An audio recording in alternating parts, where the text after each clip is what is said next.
Picture this. Kapilavastu, a city on edge. Whispers turn to shouts as news spreads a double threat.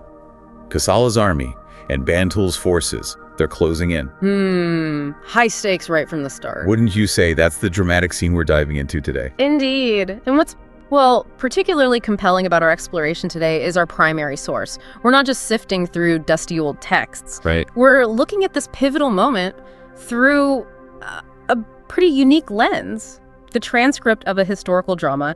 It's Buddha, episode 25. On Modi Studios' YouTube channel. Exactly. Now, it's important, to remember, this is a dramatization. It's not a strict historical record. Sure, of course. But the dialogue, it gives us this fascinating window maybe into the political landscape, the cultural attitudes, and crucially, the personal motivations behind this imminent attack. It's like getting a backstage pass. Right. By looking closely at how the key figures interact, their motivations, as shown in the drama, we can really unpack the complexities leading up to this crisis. We're talking about Siddhartha, the future Buddha, his father, King Suddhodana, his mother, Mahamaya, Yashodhara, his wife, their son, Rahula, and then the external players, King Bimbisara of Magadha, King Prasenjit of Kosala, and Prasenjit's general, Bantul. So our mission today is pretty clear. We want to understand this immediate danger facing Kapilavastu. We'll do this by, immersing ourselves in the events as they're depicted. Getting into the why. Exactly, the why behind their actions. Based on these conversations, we're looking for those light bulb moments, the ones that show the political strategies, the fears driving people, and maybe the surprising ways choices ripple outwards. Okay, let's unpack this. Right. So the drama kicks off with something significant. King Suddhodana gets a message. It's from King Bimbisara of Magadha. Okay. And he's inviting Siddhartha for political talks. Suddhodana, well, he sees this as a golden opportunity, a strategic alliance. You think Siddhartha's ready for it now? Seems so. His thinking is perhaps that Siddhartha, being a husband and father now, has kind of embraced the worldly life, maybe put aside those earlier prophecies about becoming a renunciate. But there's pushback or concern. Oh, definitely. A strong undercurrent of concern, especially from Siddhartha's mother, Mahamaya. Her worries about him going to Magadha are really palpable in the dialogue. But she hasn't forgotten the prophecy. Not at all. It's clear she believes fatherhood hasn't necessarily changed his destiny. There's a real unease there. Okay, and then things get even more complicated. And how?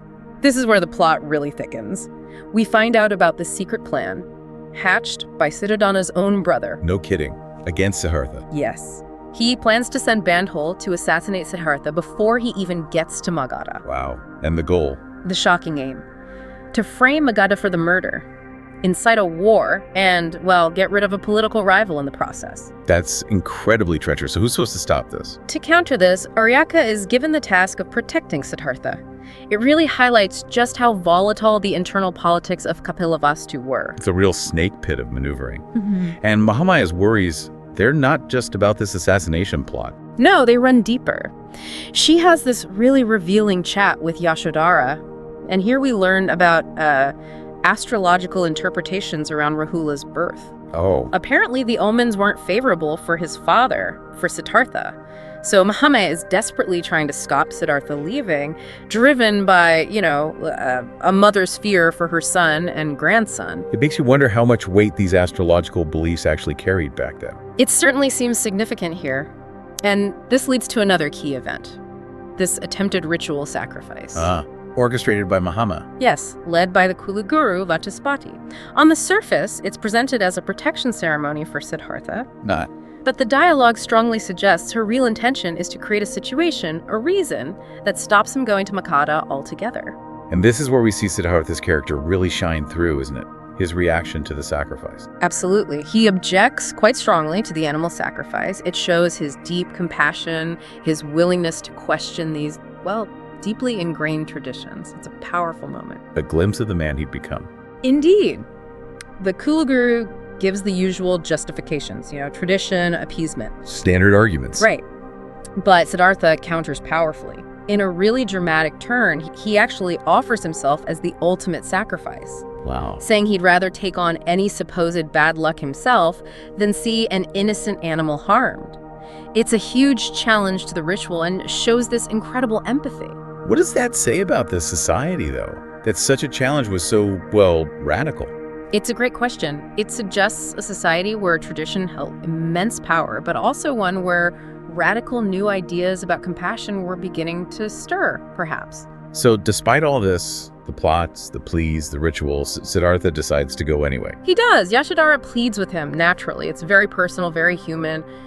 We need you here, Rahula needs you. Understandable. But Siddhartha lays out his reasoning. It's about the greater good, securing Kapilavastu's safety through trade, through alliance. Prioritizing his people.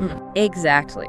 He sees the welfare of his kingdom as paramount, even over his own family ties at this moment. It raises big questions about leadership, about sacrifice. And he asks Yashodhara to support him in this. Yes, in a very touching exchange, he asks her to be his strength, not a hindrance. He talks about believing in action and shaping destiny, rather than just accepting fate or astrology. A powerful statement about his own philosophy starting to form. Definitely. So the journey begins. And it's immediately clear it's dangerous. We learn Bundle has set an ambush. How's he hiding it? Cleverly, he's pretending to be heading back to King Prasenjit with gifts for his sister, who happens to be King Bimbisara's wife. So it gives him a legitimate reason to be on that route. Precisely. A perfect cover. But Aryaka is still with Siddhartha, protecting him. Yes, and Aryaka warns him. He knows the threat is real, but Siddhartha refuses to fight his way through, refuses violence just for his own safety. Again, prioritizing lives. He emphasizes the safety of his soldiers. He's trying to navigate this tightrope, stay safe, but stick to his principles. Which leads him to make a difficult choice about the route. A very significant strategic choice. Instead of the direct route, where Bundle is probably waiting, he opts for this perilous eastern path through the mountains. It's much harder, much riskier terrain. Why? To avoid Bantul completely. Exactly.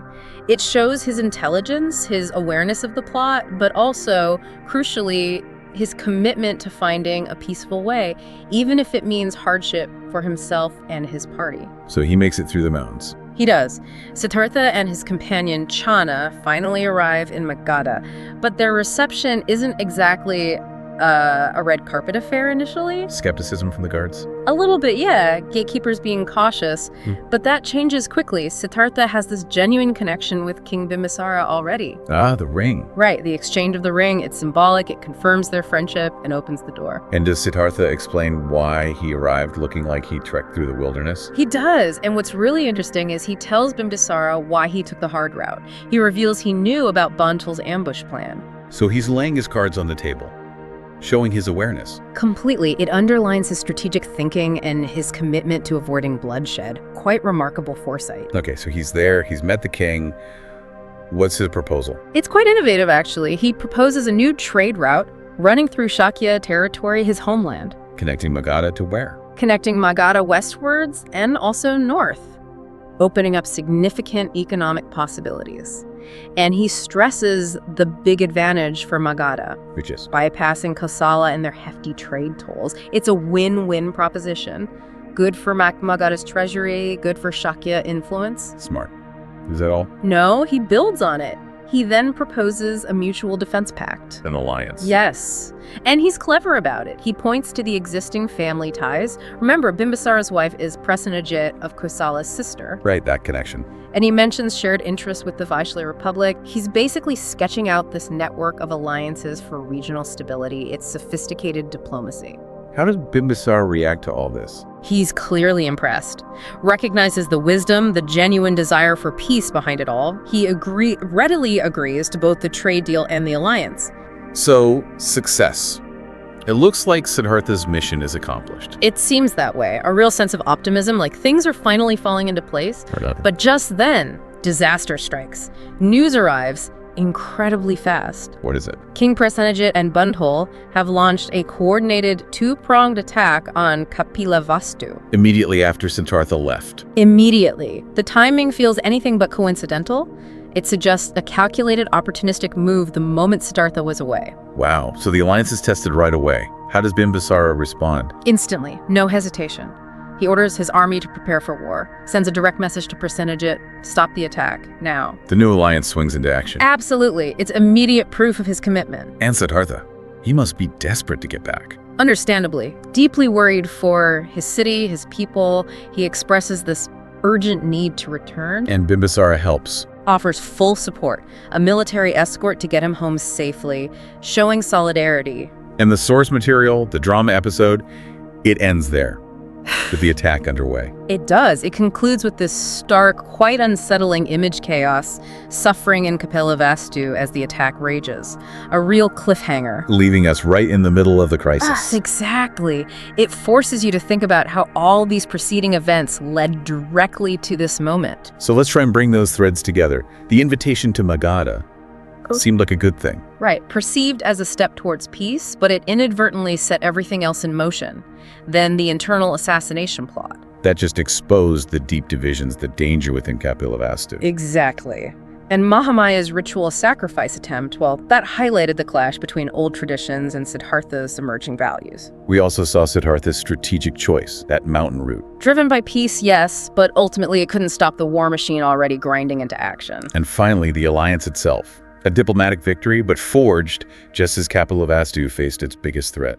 Yeah, the timing is just brutal. What really stands out, I think, are those unexpected connections, how political games And really personal fears. and even philosophical ideas, they all get tangled up, shaping events. It's quite striking. Siddhartha's commitment to peace seems almost paradoxically to have sped up the arrival of war. And individual choices, even well-intentioned ones, can have these huge, unforeseen ripple effects. Definitely. For you, listening, this deep dive into Kapilavastu's crisis, well, it might offer some food for thought about challenges today.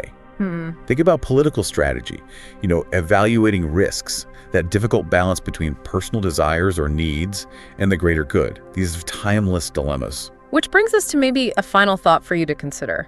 How much do our individual values, our core beliefs, actually shape political outcomes? Can real lasting peace be built just on strategic alliances, on clever maneuvering? Or does it need something more fundamental, a shift in human behavior and understanding? As you navigate your own world, maybe reflect on that intricate dance between leadership, intention, and those often unpredictable consequences.